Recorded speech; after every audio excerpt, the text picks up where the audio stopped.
Derdimi yazmışam divara daşa, sözlerimi diyemirəm yoldaşa. Bilirəm dərdimə yedəm biçarəm, niyə oldum bu dünyada avara? Dərdimi yazmışam divara daşa, söz deyə bilmirəm dosta yoldaşa. Bilirəm dərdimə yedəm biçarəm, niyə oldum bu dünyada avara? Hanı yoldaş, hanı qardaş dünyada, balıqların şahı öldü dəryada. Hanı yoldaş, hanı qardaş dünyada, balıqların şahı öldü dəryada. Mən şairəm, mənim qəlbim kitabdır, niyə yallah zamanəmiz xarabdır?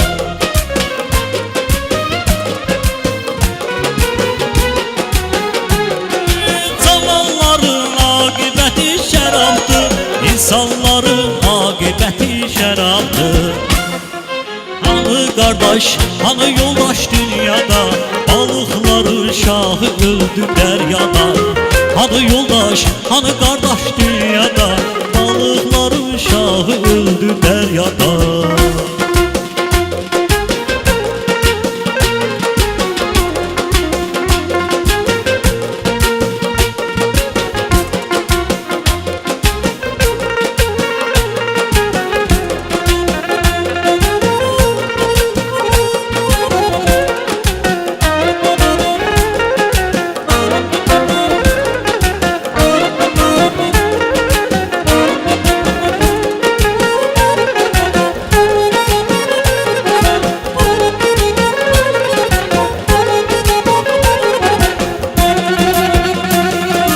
Derdimi yazmışam divara daşa, söz deyə bilmirəm dosta yoldaşa.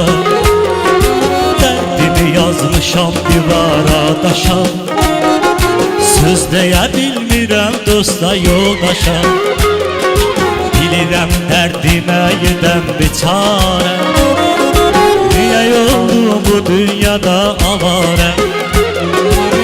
Hanı yoldaş, hanı qardaş dünyada, balıqların şahı öldü dəryada. Hanı yoldaş, hanı qardaş dünyada, balıqların şahı öldü dəryada. Mən şairəm, mənim qəlbim kitabdır, niyə yallah zamanəmiz xarabdır?